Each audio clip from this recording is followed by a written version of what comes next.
Hi.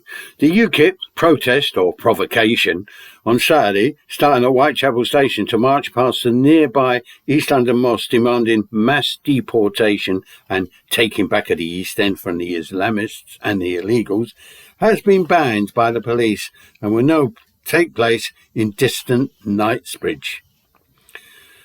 There had been locally fears of a mass turnout of ultra-rightists in the wake of the recent Tommy Robinson march. I never thought this would happen.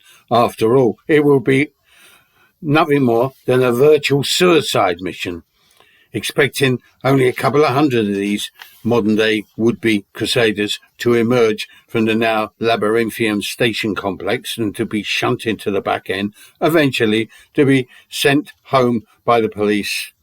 If they thought they'd have been greeted like a liberating army by the local white working class population, they would have been sadly mistaken, as we all live cheek by jowl, and although there is a degree of incomprehension about the growing conservatism, as exemplified by burqa-like apparel, will result in non-communication this entails, this is hardly a hotbed of sectarian tension, although to a degree it does add to the terrible social problems that beset our working class communities here in Whitechapel.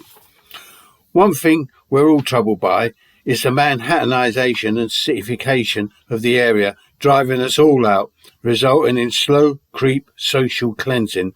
If UKIP thought they could stir up trouble between us, quite simply, they were wrong, as they would have discovered to their great misfortune on Saturday.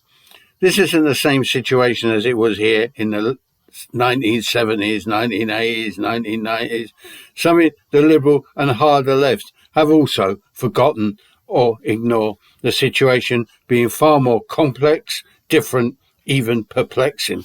This banning of UKIP's march by the police does raise serious questions. Were they pressurised by the government?